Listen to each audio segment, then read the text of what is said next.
બન્યો છે ને એકદમ ક્રિસ્પી અને જોતાં જ બનાવી અને જમવાનું મન થાય એવો, અને બાળકો પણ નાસ્તામાં દરરોજ નિશાળે આ જ લઈ જશે, એટલો ટેસ્ટી બને છે. તો આ ચેવડાને સિક્રેટ મસાલા ઉમેરી અને કેવી રીતે બનાવવો તેની રેસીપી આપણે જાણીએ. હર હર મહાદેવ, કેમ છો બધા? મજામાં ને? ચેવડો બનાવવા માટે પહેલાં આપણે દાળને તળશું, અને આ દાળને મેં ખાવાનું સોડા ઉમેરી 5 કલાક પલાળી અને પાણી સુકાવી લીધું છે આનું. અને સાઈડમાં મેં ગેસ ઉપર તેલ પણ ગરમ કરવા માટે રાખી દીધું છે. તેલ ગરમ છે કે નહીં તે આપણે આવી રીતે પહેલાં ચેક કરી લઈએ.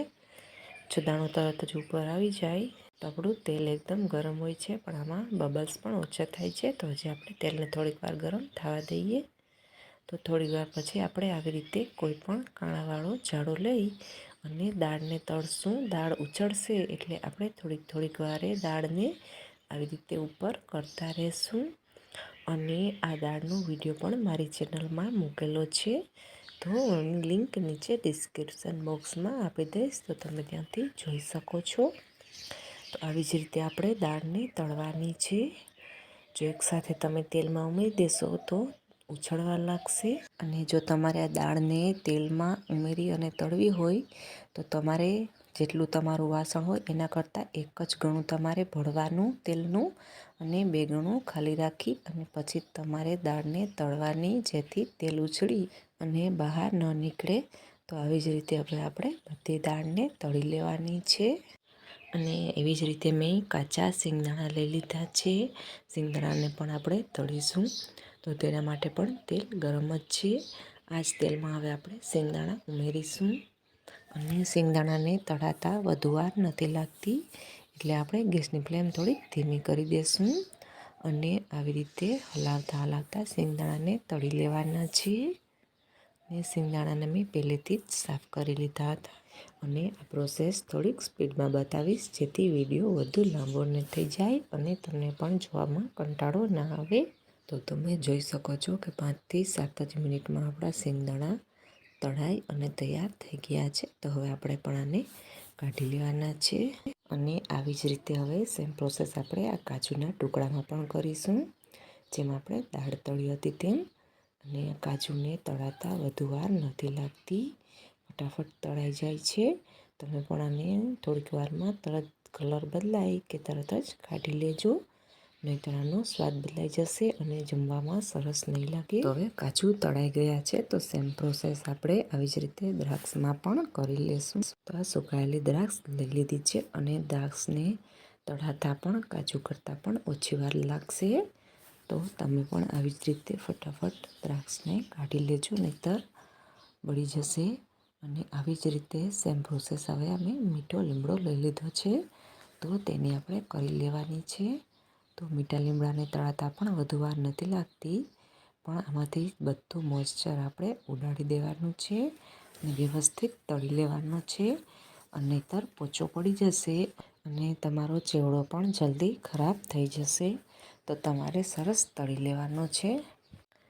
અને આવી જ રીતે હવે આપણે લીલા મરચાં લઈ લીધા છે, તેને આપણે તળીશું. આમાં ચેવડામાં આપણે લીલા મરચાંનો ઉપયોગ કરશું. અને મરચાંમાં બિયા હોય છે એટલે છાંટા ઉડે છે, એટલે મરચાંને આપણે આવી રીતે ઢાંકી અને તળશું. મરચાંને પણ આપણે એકદમ સરસ તળી લેવાના છે, જરાય પોચા ન રહેવા જોઈએ, સરસ. અને આમ તો દરેક ગૃહિણીઓને ખ્યાલ હોય જ છે કે મરચાં આવી રીતે કટકા કરી અને તેલમાં ઉમેરવાથી બિયા ફૂટે એટલે છાંટા ઉડતા જ હોય છે, છતાં પણ મેં તમને જણાવી દીધું છે. તો હવે મરચાંને સરસ તળી લેવાના છે. અને આ ચેવડામાં આપણે લાલ મરચું પાવડરનો ઉપયોગ નથી કરવાના. અને આવી જ રીતે હવે સેમ પ્રોસેસ આપણે પૌવાની કરી લેવાની છે, એટલે આપણે ચેવડો પૌવાનો જ બનાવવાનો છે. એટલે મેં આવી રીતે ચોખાના પૌવા લઈ લીધા છે. આ તળવાના આવે છે. તમે આને કોઈ પણ કરિયાણાવાળાની દુકાનેથી મેળવી શકો છો. અને તળવાના પૌવા કહેવામાં આવે છે.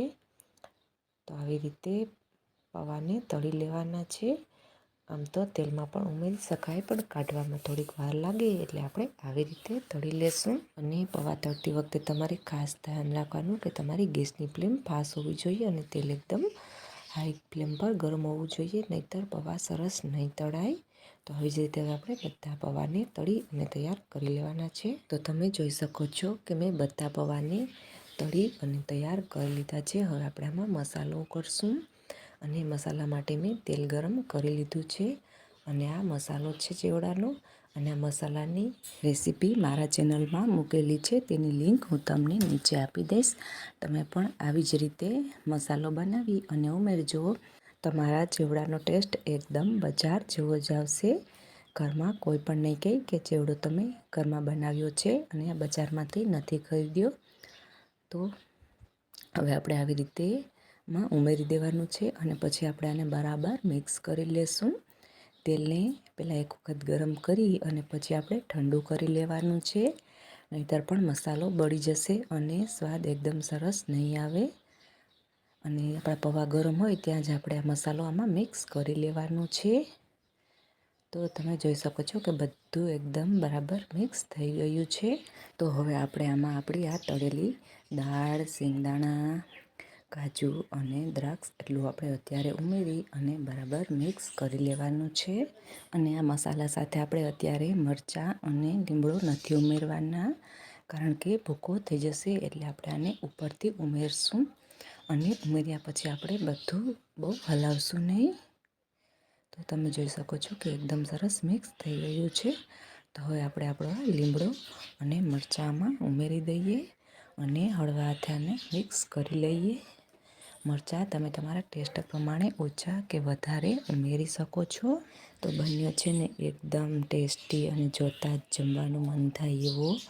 અને જો તમને મારી આ રેસીપી પસંદ આવે તો પ્લીઝ મારી ચેનલને લાઈક કરી તમારા દરેક ગ્રુપમાં શેર કરજો અને સબસ્ક્રાઈબ કરી અને બાજુમાં રહેલું બેલ આઇકોન દબાવી દેજો, જેથી આવી જ અવનવી રેસીપીની નોટિફિકેશન તરત જ મળતી રહે. ચેનલ નવી છે તો પ્લીઝ સપોર્ટ જરૂરથી કરજો. તો ફરી મળીએ એક આવી જ નવી રેસીપી સાથે. તો ત્યાં સુધી આવજો.